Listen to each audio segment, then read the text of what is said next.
insights from our panel of experts on emerging and developing issues in cybersecurity. The conversation will focus on how the United States Navy is evaluating cyber AI tools, blockchain and its role in cybersecurity, the impacts of ransomware on the military, proactive penetration testing, how the DoD engages non-traditional partners, plus look at how San Diego is becoming a top location for cybersecurity practitioners. I'm extremely excited to hear the answers to the questions I prepared for our guest today.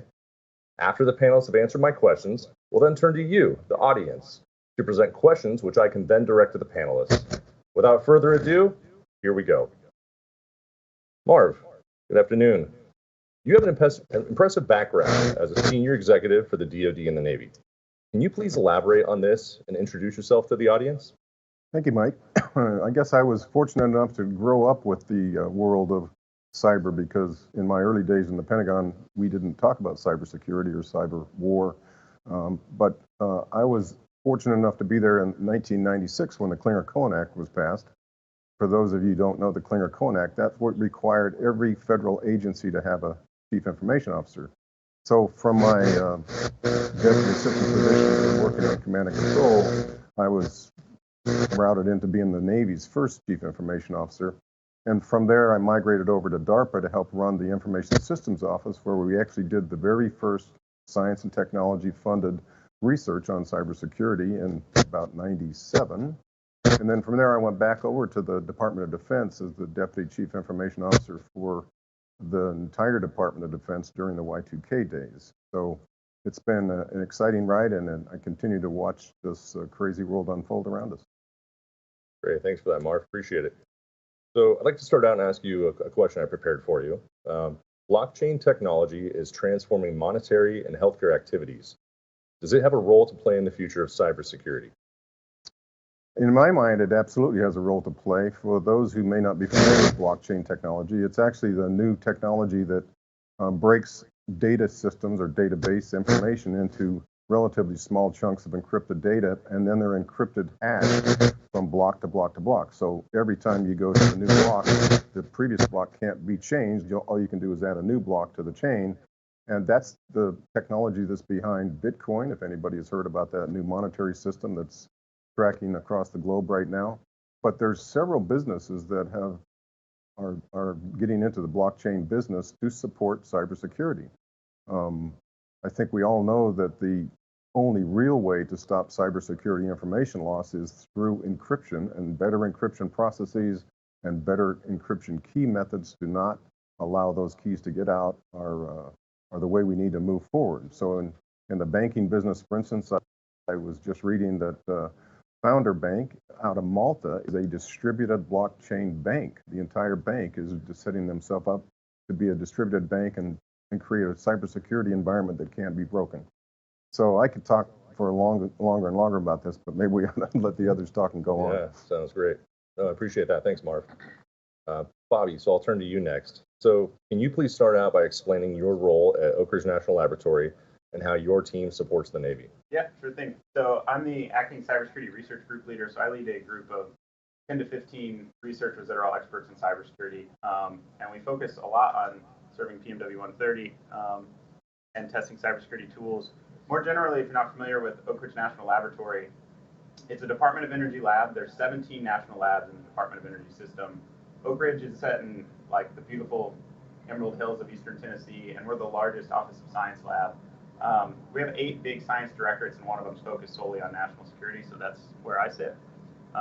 And I think I mentioned that we do a lot of testing of cybersecurity tools for PMW 130 to inform Navy acquisitions.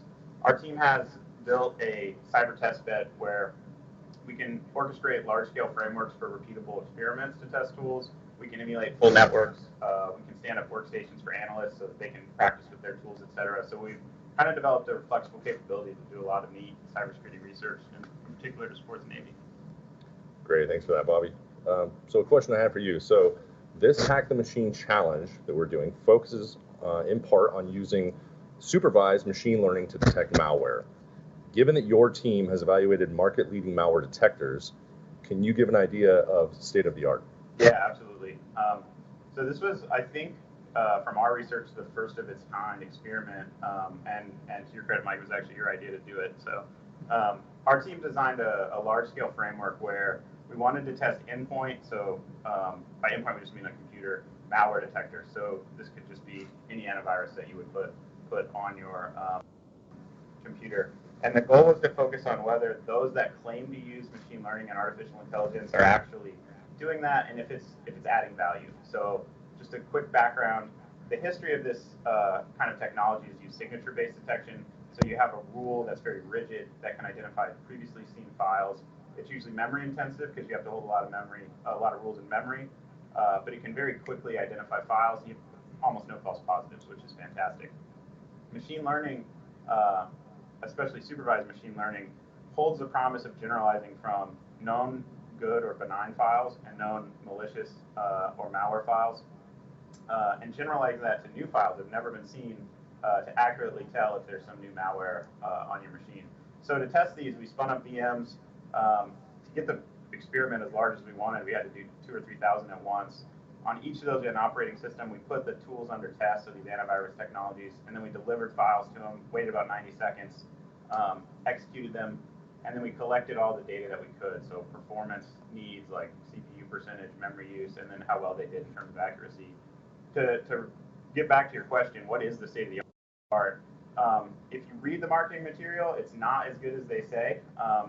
We found that state-of-the-art detectors, we did 100,000 files, half benign, half malicious, of all different file types. So the market-leading detectors are somewhere in the 40% to 60% detection range, which is kind of alarming. Means that 60% to 40% are going to bypass your detection. We found now, and so to get to the good news at the end of this answer, machine learning actually really helps. So what we did is we created files that were malicious that have never been used in the wild, so these tools could have never seen them before. There was 1,000 of them, and we delivered those to the files, and then we used actual only signature-based, so hold-time tools, and they got about 4% of those files. Presumably there were some bit strings that matched their signatures, but the market-leading machine learning tools could get that in the 25% up to 55% range. So the machine learning is working, but it's a scary world. There's still a lot of room to provide more protection. Flip a coin, right? Yeah. Yeah, exactly. Okay, thanks for that, Bobby. Appreciate it. Jesse, I'll turn to you next. So can you start out? Can you please tell our guests about your role at Ensign and the role that Ensign plays in the DoD? Yeah, absolutely. Thanks for joining. Thanks for being here today. This is such an important event for the Navy. The HACKtheMACHINE. We need great talent here working on tough cybersecurity problems all the time. As demonstrated by the challenges that we're facing, clearly the problem isn't solved yet and won't be solved anytime soon. So my name is Jesse Geip. I'm the PAC South Director for the National Security Innovation Network, Ensign. Ensign is an OSD R&D organization. That means we're part of the Office of Undersecretary Secretary of Defense for Research and Engineering. And really, our mandate is to develop solutions to problems that we find from all the services, the Army, the Navy, the Air Force, Space Force, and our intel community, and take those problems and then go work with academic institutions, students, undergraduates, graduate students, researchers at universities, as well as early stage startups to find novel solutions to those problems and deliver that capability as quickly as possible. Clearly, there are a lot of challenges our services are facing across a really wide range of technical problems, and so we need more of the best minds our country has to tackle those. So that's what Ensign does, and me based here in San Diego, I focus on California, Arizona, and Hawaii as our region for PAC South, but there are counterparts like myself all across the country who are identifying problems and then working with the academic institutions, early stage venture communities across the country, find those capabilities and help bring them to the military. Great, yeah, that's all great stuff for sure. So a question for you on this then, Jesse. So what are some of the ways in which the DoD is trying to leverage non-traditional players in academia to both attract top cyber talent into careers in national security? Yeah, absolutely. So really a core function of what Ensign is trying to do is to give individuals an opportunity to see the types of challenges they get to work on in the national security space. I think it would be foolish for us to pretend like the DoD can compete on just pure salary for some of the top technical talent that's out there, but we have, I think, unarguably more interesting problems than what a lot of the commercial sector is facing. And so what Ensign does is we run programs, and I'll just give one example. We have a summer internship program that we've created where we hire 250 interns from across the country. We build them into interdisciplinary teams based on their technical skill sets and then assign them to military units with specific problems. And so those can be AI problems, cybersecurity problems, they can be mechanical problems, and they're really range gamut. But we're seeing a lot of cybersecurity problems coming into our organization, and really this provides those students a chance to understand a lot more about what the military operating environment is dealing with in terms of challenges, but also leverage the technical skill sets that they've developed to actually make a difference for the military. All of that, obviously, with the goal of hoping that that experience empowers them to think more about what it might be like for them to either choose service directly as a DoD civilian or as joining the service directly, but also as they go on to create companies or be part of companies down the road, they might think about how that technology could have an implication back for the military in the future. That's great. Yeah, thanks for that. Really appreciate that, Jesse. All right, so I'll turn to our virtual guest now, Lisa. So Lisa Easterly, can you please let the audience know about your role with the San Diego Cyber Center of Excellence and the importance that CCOE has in San Diego's economy? Absolutely. Thank you so much, Mike. And it's great to see everyone, even if not in person today. So San Diego Cyber Center of Excellence is a nonprofit that's based here in San Diego. And our mission is really to address workforce, economic development, and infrastructure challenges through partnerships with industry, academia, as well as our military and government. We were formed from an economic impact study conducted by the San Diego Regional EDC that identified the pain points and the challenges facing the industry back in 2014. And what that did is it really seeded the industry leaders to come together to not just look at the current state of the industry, but how we can support the growth and the development within our region, and then be able to kind of create templates that we can export not just throughout the state, but throughout the country to create a larger national fabric of security. All right, thanks, Lisa. Can you also provide an overview of San Diego's cyber ecosystem and how industry, academia, and government are working together to grow our cyber warriors, defenses, and innovations? Of course. So this industry has grown tremendously over the last 10 years. It now accounts for about $3.5 billion in economic impact. For those of you that are like me, Marvel junkies out there, that is equivalent to hosting 23 Comic-Cons each year or 9 Super Bowls. The industry impacts about 24,000 jobs, with 12,000 jobs directly employed by the cyber industry in the region. We are home to over 874 cyber companies. And the good news about this is that this really provides the type of support for not just the cyber industry, but really reaches every single sector within our ecosystem, from defense to life sciences, communications, tourism, and beyond. And this is an industry, as we all know, that is very lucrative for those engaged. We're talking over 6 figures is the average salary. And it's something too where the industry is supportive and growing new technologies now, which I think is what's exciting to see is the incubation of AI, machine learning, the integration with 5G and Internet of Things. It's really developing our San Diego ecosystem. And what's really kind of at the heart of this is the U.S. Navy's Naval Warfare Systems Command, or NAVWAR. NAVWAR is really San Diego's cyber juggernaut. They employ over 5,000 federal employees in the region, and they have about, in the cyber realm alone, they have over 3,000, which is about a third of the industry at this point. So not only are they injecting, workforce, but they also invest about over $1 billion in research and development funds that help really seed the next generation technologies and help develop the companies in the pipeline in the region as well. Great. Yeah, that's all great stuff. Thanks, Lisa. Appreciate that. Marv, I'm going to turn back to you now. I got another question for you. So ransomware, big issue we're dealing with. So that appears to be the killer application for non-military applications of cyber hacking. How do you see it playing out going forward? Hey, Mike. And of course, you and I looked into this a lot at Black Hat this year in Vegas. Yeah, ransomware is really the killer app for non-national security or military activities because it's been proven to generate so much money. I think in this last year, ransomware generated $75 billion worth of money out of our global companies that are stopped through ransomware. And we all know that ransomware corporations, which is a good use of the word for them now, they're not just a group of hackers that has a couple of ransomware packages. They are organizations. They have ransomware as a service. They provide groups of people that are recruiters to find other folks that want to use their ransomware as a service for a fee and then feed the feedback into that corporation. So it's become a big business and, of course, an illegal business that we have to stop no matter what. And the problem with ransomware is majority of it is entered through the desktop of the users in your organizations, right? 98% or 95% of all of the malware that gets into our systems comes through human error in one form or another. And I like to tell people that any of us will open a good phishing attack if it's really, really good. And nowadays, these phishing attacks can get so good, if they don't get stopped by the system, they're not always going to get stopped by the person, no matter how much you train them. So the challenge we have is this is big business that has got to be solved through system engineering and system solutions, perhaps blockchain solutions like I just mentioned. But we've got to get our arms around ransomware because it's not going away. It's just a bigger and bigger business. Yeah, for sure. Especially when the malware detector is only catching 50% at best of these, right? For sure. Yep. Yeah.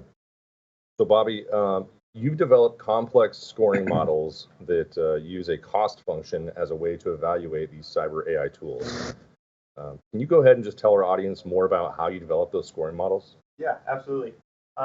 So as I mentioned, a lot of our work in the last few years has been to inform PMW 130 on the market-leading technologies, compare them head-to-head, and provide science that allows them to quantifiably reason about what's going to be best for the Navy to purchase. When we do these experiments like the one I already explained, we get a lot of data out that gives us a lot of rich information. So going back to malware detection, things like how much CPU percentage will it take? How much memory does it take? How long does it take to detect malware? Does it have to wait till that malware is executed and starting to run on your machine before it detects it, or can it detect it, say, pre-execute? You get things like the true positive rate. So it's like the detection percentage. If there's malware on your machine, what's the likelihood to get it? So the point is, you have a lot of statistics, and I'm a math guy, so I love those. But you can imagine giving PowerPoints to professionals that are decision makers with lots of statistics, their eyes start to glaze over. So the challenge that we have is to take all that important science-based evidence, the data we have, and roll it into like something that we can quantifiably reason about. And so the way we did this was, thanks to Mike, we got to visit some of the Navy Security Operations Centers. So these are wash floors full of personnel who perform various duties, but their goal is to protect the networks in the Navy. And in previous research, I visited a few others. So in visiting them and studying, doing user studies on how they do their job, we created a simulation of how they would use one of these tools in practice. We then vetted that simulation with actual security operators, and we started to apply costs to the actions they would take. So for example, how long will it take an operator to use this tool to remediate a malware breakout that might happen inside their network? And then we also did some research both through talking to the operators and looking into how malware works, and then reading literature to see what the cost of an attack would be depending on how long it's been allowed to run in your network. So the point is that we can take all of this data that we collect, and we can build a cost model that simulates how the Security Operations Center will use the tool, and then simulate how many attacks they're going to get per year, how those attacks are going to be detected, and how that will all cost the organization. And in short, it takes all of those different metrics and rolls it into one thing, which is a simulated dollar amount. And that allows us to quantifiably reason about these tools and compare them head to head. So we have some publications about that. It's not perfect, but it does allow us a nice way to put that all together. And I think importantly, future research would be we could tune it to a particular security operations center and kind of fine tune it to their needs, which is maybe a next step that we haven't done yet. Great, thanks, Bobby. Yeah, that's super above my head on the math side of that for sure. So yeah, definitely appreciate that. Jesse, so as the commercial cyber industry continues to boom, what can the Navy do to identify and encourage these companies to partner with the DoD? Yeah, I think increasingly in fields like this where there's a large commercial market and there's a benefit to the government of also working with those companies, we need to think a little bit more creatively about how to pull those companies in earlier in their life cycle. I think it's one thing to have a really successful large commercial enterprise that thinks it's big enough to then stand up a government section, and you're seeing that with Google and some of our largest tech companies that are kind of coming to the government in a big way, and some of them have done it better over a period of time. But really, we don't want to wait for Google to decide, 30 years since maturity, that they're now ready to start working with the government. We'd really like to see the government using the best of breed technologies, 5, 10 years, even earlier into a company's development, so that we're seeing the best technologies, capabilities that are out there. And so what Ensign tries to do is create some sort of lower barrier entryways for both the government to evaluate tools that are coming from the commercial sector, and for the commercial sector to hear about those tools in ways that are maybe more familiar to them, and not necessarily through the typical government contracting mechanisms that if you're not already focused on government contracts, you're not going to be reading these reports, you're not going to be looking for those contract vehicles. And so just an example, we ran a project with the Army Applications Lab looking at, it's called the Mad Hacks, similar sort of style event to this, right, where we had a defined problem of how would you, one, identify that an unmanned ground vehicle had been hacked, how would you secure that vehicle, and then what would you do to mitigate the hack? And so there were 3 kind of sub-problems within that, and then teams of either students and PhD students or researchers could come together, form a team, and propose a solution against one of those 3 challenges, as well as early stage startups sort of up to a Series A size company. There was a cash prize at the back end of that project, then led into a follow-on contract. And so what we were able to do, I think, with that process is push that out into the community, that out into startups who aren't necessarily coming to the military with their solutions, but think that's a creative and interesting problem. And obviously it translates into the commercial auto sector as well. It's a challenge that a lot of people are facing. And we were able to get some really innovative ideas in a very short period of time, over about a 45-day period. And then those solutions now, some of them have gone on to receive some additional funding. And I think if we can build more pathways like that, and frankly like events like this, where we're pushing our challenges from the government out to the community in a way that's a little bit more understandable, with maybe a few less acronyms, a little bit less paperwork, gives us a chance to see those capabilities earlier on, work with those companies to understand what it's like to sell to the government, help them mature into our process, and then hopefully get some of those best of breed technologies that were maybe commercial oriented first, to think about at least being dual use technologies. Yeah, I think that's especially important with everything we see to go is cloud native these days, right? That doesn't always apply for us, and with these things that float in the middle of the sea, right? Example. So, yeah. All right. So, Lisa, I have another question for you, but before I do that, I just want to remind the audience that we're using Slido to take questions. So, if you have any questions, please send them our way. I would love to field them and ask the panelists whatever you want to ask them. So, please send them over. Lisa, so how is the industry evolving through the adoption and development of AI and machine learning technologies? Great, thank you so much, Mike. And really kind of building also on some of the concepts that Jesse mentioned, you really do see that tactical to practical development, as well as the reverse, the practical to tactical. And I think San Diego is very unique in its makeup, where we've really kind of seen the cyber industry starting to not only adopt AI and machine learning, but also start to evolve it. And so recently, the CCOE partnered with the San Diego Regional EDC on a study called Securing the Future, AI and Cybersecurity. And one of the very interesting things that came out of the study and the survey work was that the industry here in the region is actually using and developing AI and machine learning at 3 times the rate of any other industry. And so this, what was a fledgling industry, is now actually starting to incubate the next generation. And we're seeing that what they're using it for is really to look at how systems can self-regulate and self-heal, how to increase a system's ability to withstand a cyber attack, but also looking at how you can detect and escalate cyber threats in real time. And what we're seeing in this as well is, unfortunately, the average business cost of a cyber attack in the U.S. now has reached over $8 million.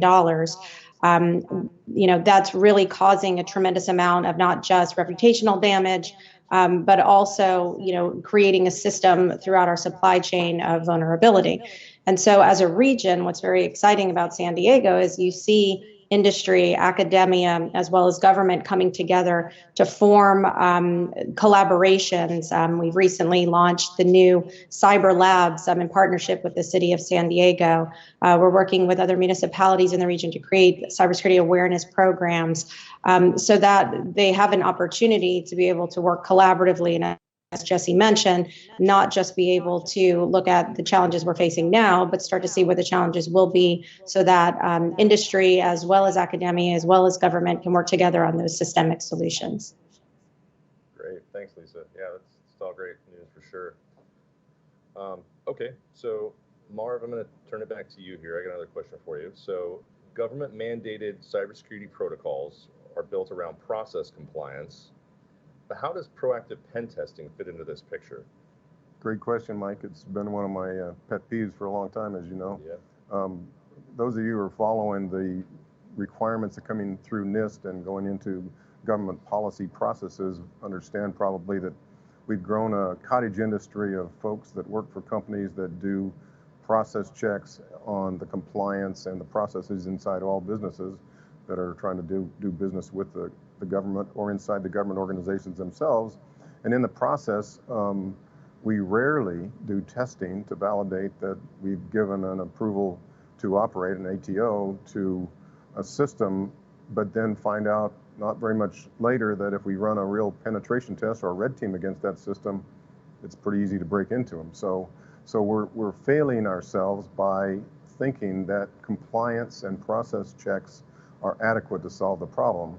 Now, to be fair to NIST, the latest NIST documentation does call for active penetration testing at the end of the process, but they still spend all the energy and most of the money and most of the time on compliance process checks, when I think that we could turn it around. I think we could actually take these modern penetration testing tools, which are really what the red teams use as well, and we could take those tools and pen test all the way through the DevSecOps process, so that every time we do a software cycle, we're testing the security of that software so that we can then bring that back into organizations that have also done their compliance testing.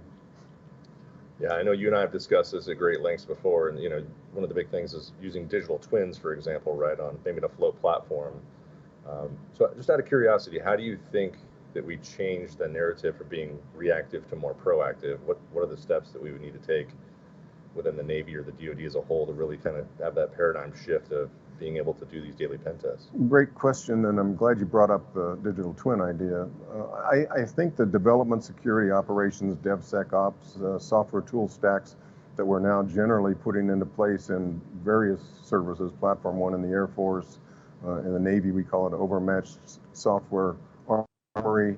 These are really just stacks of tools that you run checks on software as you integrate it up into the system and continue to build it on these agile continuous building processes.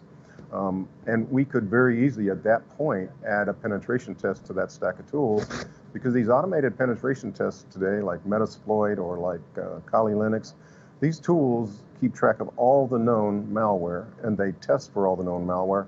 And they even go so far, depending on how you set up the tools and run the tools, to test for against social media to find out what passwords you might have used in your in one of the desktop or operational authorizations into those systems, and they can break into the systems that way. So we've got to turn it around and make it more automated.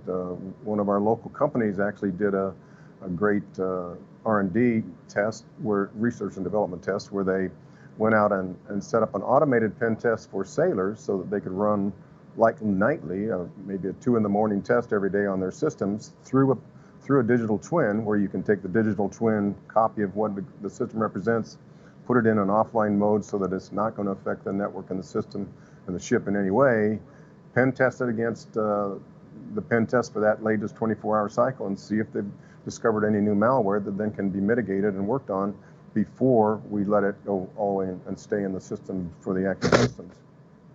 Likewise, the other cool thing about digital twin technology is you basically have a complete representation of the system, of the combat system, in the case of Navy ships, and the real combat system software running in 2 separate computer stacks of hardware.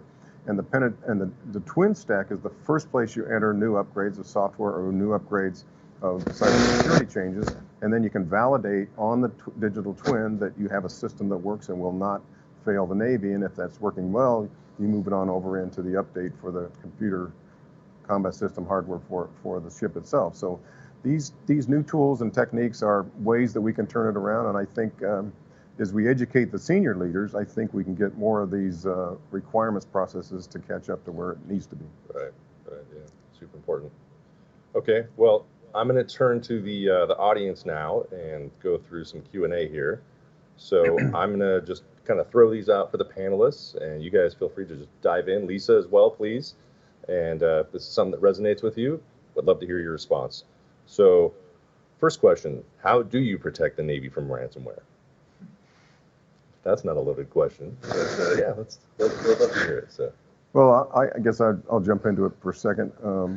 Mike and I, when we were at Black Hat, we visited several companies that say we could have caught that ransomware on the recent attack we had here on the hospital in San Diego, and the recent attack we had on the oil pipeline out on the East Coast.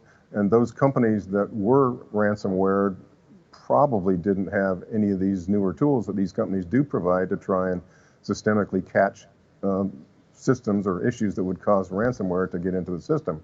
The problem we have with ransomware now is the ransomware guys, as I said, is an industry, and they're smart enough to know that if they can get a foothold in the system, they don't want to just call up and say, we're ransoming you tomorrow, because they know that people have backup files that they can turn to and they won't have to pay the ransom.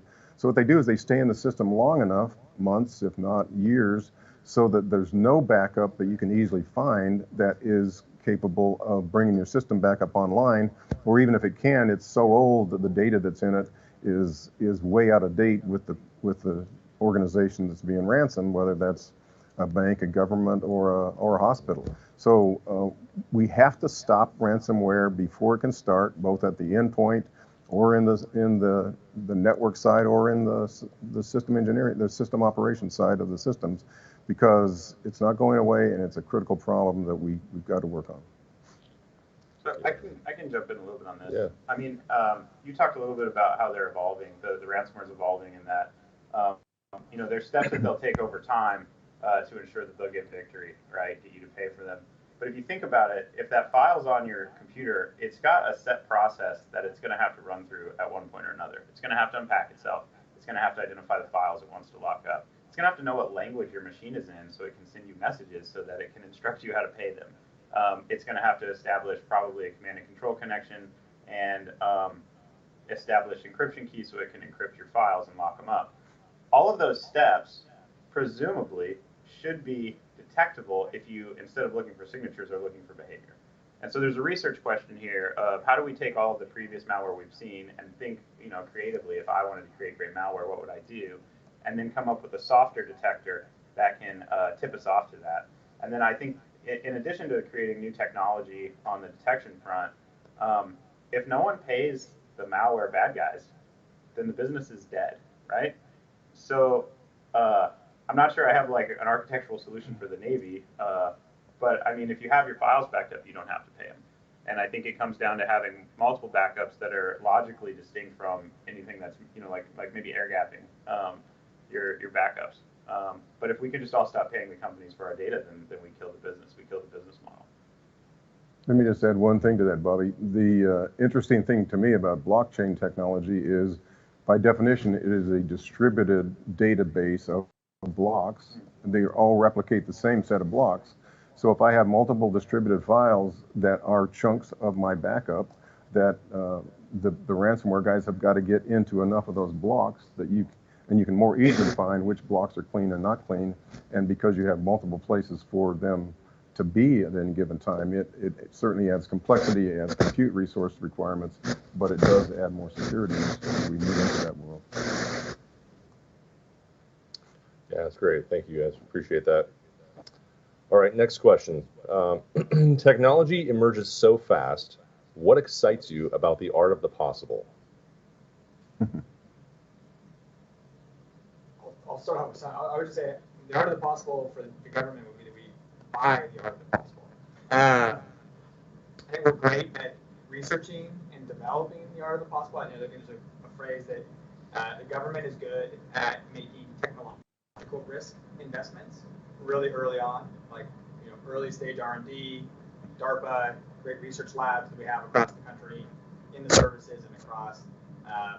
But we're not as great at then taking those insights and rapidly scaling. The commercial sector understands market risk, right, much better. And so when they build companies, they think about how do you scale this technology to actually to a consumer who can actually then pay for it and allows the company to grow.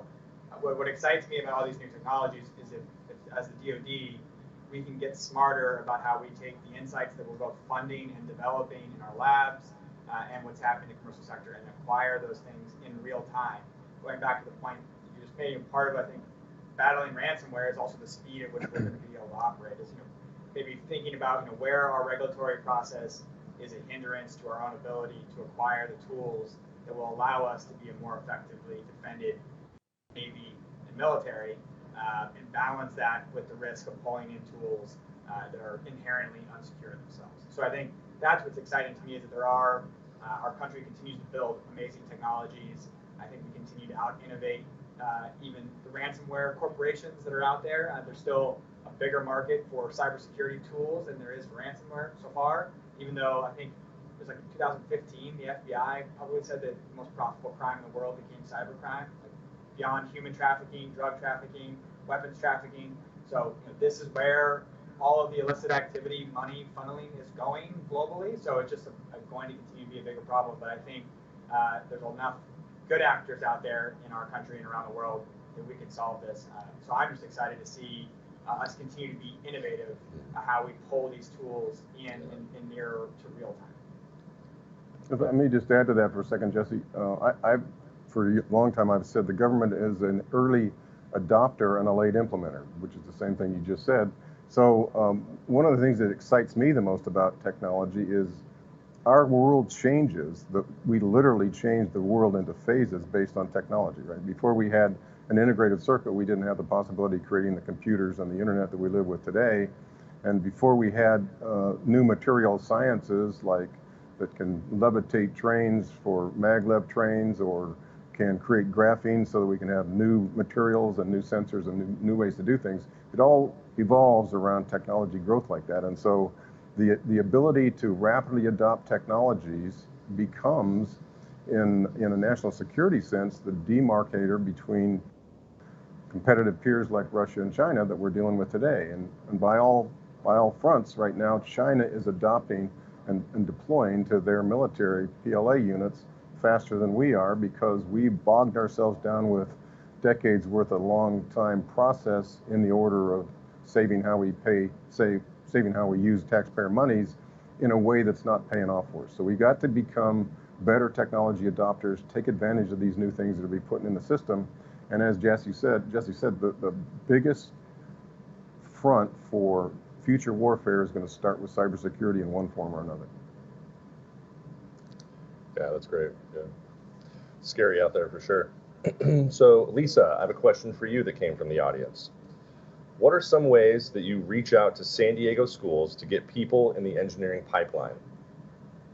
Well, this is a great question because as a region, we're not just looking to seed the talent pipeline at this point, but also diversify the talent pipeline. So the industry has been about 25% women and minorities to date. And so there's a tremendous opportunity to tap additional resources for this ever needed pipeline. There's a shortage of over 3 million cyber workers worldwide, about 500,000 in the United States and about 60,000 in our state alone. And so what we've been able to do is to align industry demand with academic supply, working with the regional universities as well as colleges. We have programs that operate to be able to raise awareness with those students. And then we also have a really great complementary tool called the Cyber Career Map, which can be found on CCOE's website. It's complementary to all users, and it allows someone to say, this is where I am and this is where I'd like to be in terms of a cybersecurity career. It has military to commercial tracks as well as work-based learning resources. And it really provides like a Google map, an opportunity to look at where you are in your current skill sets and to see what you might need to add to be able to get to a particular place within the cyber ecosystem based on the niceness framework. So it's a great resource. I highly recommend it. We also have programs where we work directly with the universities on apprenticeship and internship programs. And most recently, and one of the things that really excites me, is to be able to open the aperture and really engage additional communities like those with neurodiversity. We have a pilot with the National Foundation for Autism Research for a cybersecurity, both training as well as internship program, which again opens the aperture, provides additional resources for the industry, but also changes communities. So a lot of opportunities. Definitely check out CCOE's website for the cyber career map, as well as the job board for complementary resources. Great, thanks, Lisa. That's exciting to hear for sure. So, Bobby, question we just got in for you. So, as computers grow more powerful, AI is needed to stop the threat. But our adversaries are now using computers to train bad AI to defeat our AI. Please tell me about adversarial AI. What is it? How does it work? And how can we defeat it? Okay. So I'll, as a scientist, I think I should say I'm not an expert in artificial intelligence or adversarial artificial intelligence, but I can give the basics. And I'm going to just, as an example, let's stick with, we can do image classification for cats and dogs. So let's say you train a classifier, you can feed it an image of a cat or a dog, and it can say it's a cat or it's a dog. The idea of adversarial machine learning or adversarial artificial intelligence is it gets to see the decision that this classifier makes, and then it'll take an image and it strives to change pixels very slightly so that to us as a human, a picture of a cat will still look like a cat, a picture of a dog will still look like a dog, but when you feed it to that original classifier, it'll misunderstand and it'll choose it the wrong way. So what you're seeking to do is mathematically, say you're looking for a discontinuity. You want to change the inputs as small as you can so that the output makes an enormous jump. So this is a little bit harder when we go to something like malware. When I change pixel values in an image, it's still an image. If I take a binary executable, so a file, and I change some of the bits from 1s to 0s or 0s to 1s, it may not execute. So the adversary has a little bit harder problem. You can still apply this technology, but you have to do it in such a way that that malware file will still take the malicious action it's supposed to take, but you want to move it ever so slightly so it still does its appropriate functionality, but so that it'll bypass the detector. Now, you don't necessarily need fancy machine learning to do this. There are a lot of bits, depending on the file type, that you can switch that won't change functionality. So that's like the first step. The second step might be something like try to learn how that detector, like what it's keying in on, that's influencing its decisions a lot, and then see how influential those are on expecting functionality. So there's a science that's developing here. I'm not playing in that space, but it's extremely scary. And I can tell you that for malware in particular, it's very scary even without this. I don't think with the minds today, with the computers today, et cetera, that kind of to the theme of the question, we have big computers, they could be used against us. I don't see why you couldn't do the generic adversarial machine learning, then test all those files that you create that can bypass the detector for functionality. Maybe you create hundreds of thousands and you only get 10 that work. Well, that's great. You've got 10 new tools. So it's absolutely a scary world. And I don't have a good solution for how we do this. I think the best solution is when we're working on our detection and defense capabilities, we try to stay up to speed with how to build files that will beat them. And then we come up with innovation, right? So for example, when you train a machine learning detector, often you take your training set, you chunk it into batches. So you randomly mix it up. You say, I'm going to take the first batch, I'm going to train on this. Then I'm going to take the second batch, train on this, et cetera. Perhaps we could change that fundamental model of how we train and say, I'm going to train the first batch. Then I'm going to train an adversarial AI to generate new files. Then I'm going to look at those and I'm going to add them to the second batch so it becomes robust to it. So I haven't tested these ideas. I'm kind of spitballing here because I'm on the spot, but I think that that's the kind of research we need to do is take those statistical machinery, the big machines. We need to think about what the adversary is going to do. We need to do it, and then we need to start changing our process to adapt to it.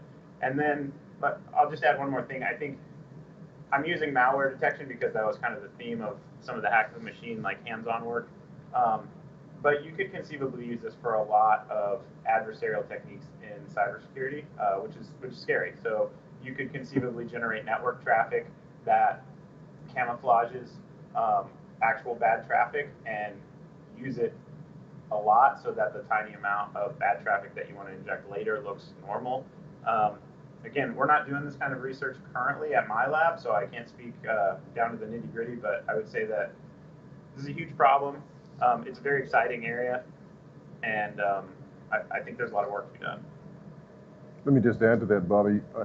Because this is not necessarily going to be as driven by the commercial world as most of this development of AI and other things have been, this really does fall back to the Department of Defense and military services and labs like yourself to weigh in and figure out how they can solve these kind of problems, because the stakes are bigger and less involved in the commercial world's product lines. Good points. Yeah, great. Okay, we have another question for you, Bobby, that came in. All right, so it says, looking at challenge.gov, I see that you have evaluated endpoint network detection tools as well as SOAR tools.